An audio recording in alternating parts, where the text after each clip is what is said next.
aí galera, beleza? Sejam todos muito bem-vindos ao Narradores Narrados. Dia 10 de junho de 2023 eu estava no DOF, Diversão Offline. É um super evento de jogos de tabuleiro e RPG que acontece na cidade de São Paulo. E nesse dia eu tive a honra de fazer uma entrevista exclusiva com Kenneth Hite, essa figura lendária do RPG. Ele é o criador de jogos incríveis como Rastro de Cthulhu, Night's Black Agents e, mais recentemente, ele foi o designer-chefe do Vampiro, a Máscara, 5ª edição. Eu tava muito nervoso de poder falar com esse cara que eu sou muito fã. Bom, antes de mostrar a entrevista para vocês, eu gostaria muito de agradecer a Nadja Lírio do Experimento 237, que me ajudou na hora fazendo a tradução pro Sr. Hite, porque eu tava nervosíssimo e o meu inglês não ia sair. E ao Hime, que filmou esse marco do Narradores Narrados pra mim. É isso aí, galera. XP e renome pra todo mundo e com vocês o épico Kenneth Hite.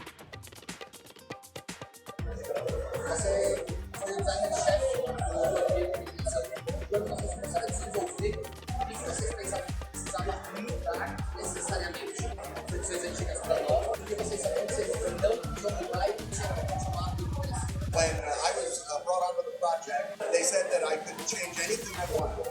I had total carte blanche, and I knew that was not true. And also, I didn't want to change the game to make it unrecognizable. My goal was to pull it back to the original 1991 experience, but as though it was made in the 21st century. So things I knew I wanted to get rid of were like botch dice. If you're a vampire, if you're a super cool night predator, you shouldn't be screwing things up all the time. It shouldn't be a thing where, oh no, I can't park my car, I'm a terrible vampire. What should happen is when you fail, it should be because your beast takes control of you and does something.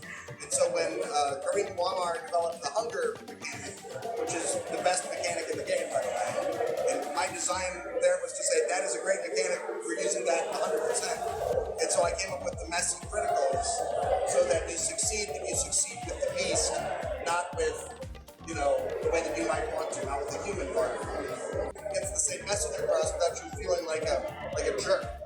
Because Vampire is a game about controlling your power. It's not a game about screwing things up all the time.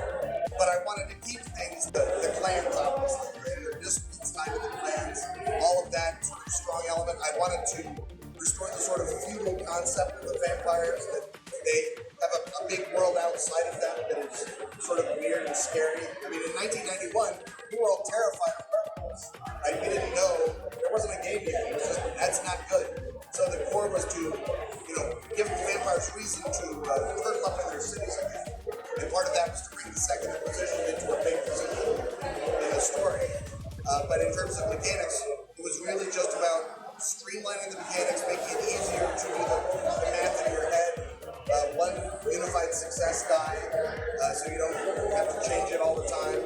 And just making the mechanics more elegant. And then also allowing you to do mechanically things the game had always done but never supported mechanically. So, social combat, having a touchstone, which is a thing you took from Vampire the Requiem. A human that you have to, that acts to connect you to your humanity.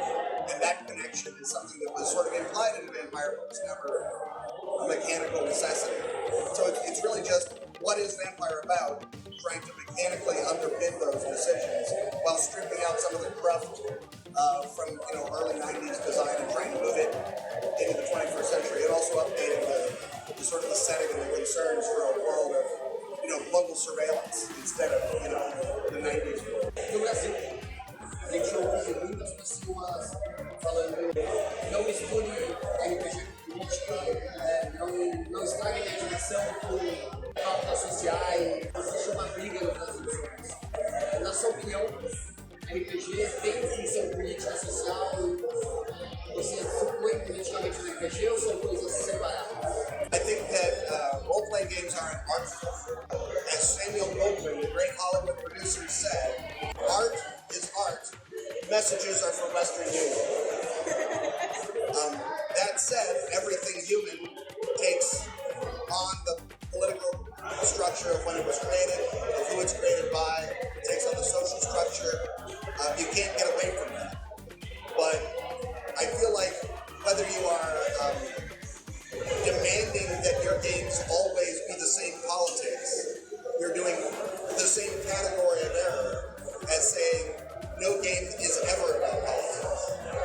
That you're really asking the wrong questions. And the game is about the art form and the story that you're creating together. And that story should, I think, always surprise you. It should always interest you. It should never be something pre-programmed.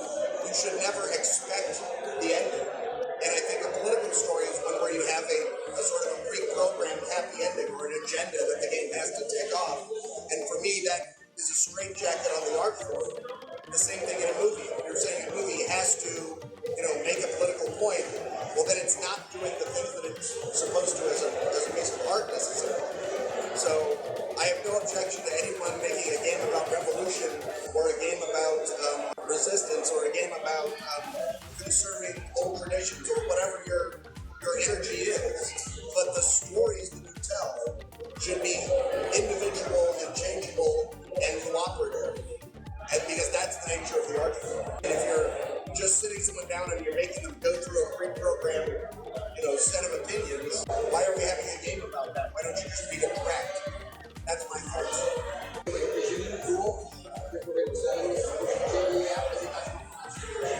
Se tivesse que dar um palpite, qual é o próximo passo no desenvolvimento de RPG dos novos desenvolvedores, porque eles precisam pensar em um novo RPG, qual seria o conselho que seria desenvolver RPG? I think part of the question that you're asking is almost unknowable. If I knew what the next step was, I'd be doing it. Or I would be if I were 30 years younger.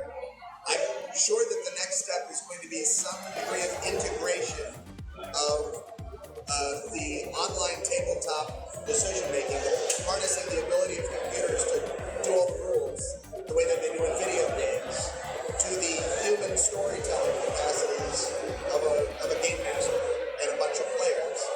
And I really thought that Neverwinter Nights was going to be the future of RPGs. That was, 25 years ago, and it wasn't.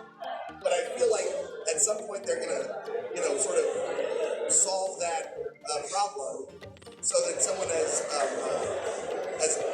uncomputery as me can run a game in that.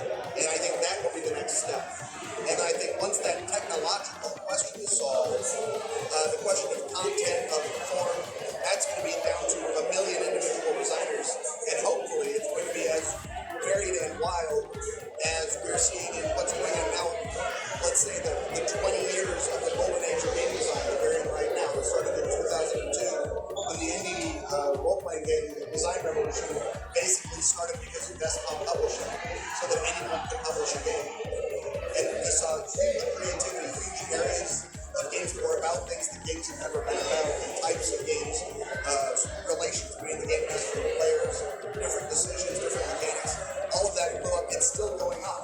And right now we're seeing game designers from Southeast Asia, game designers from Africa, game designers from India, Turkey, Brazil. All of those game designers are now part of this increasingly international art form.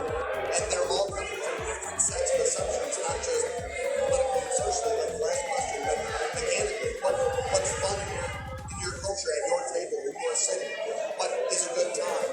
Those are going to get translated out. And so once we have a system like which anyone can interpret the rules without necessarily having to memorize the rule book, we're really, I think, going to see an even more enormous explosion of golden age design. And if I knew what it was going to be, I'd be out there designing it. Thanks so much.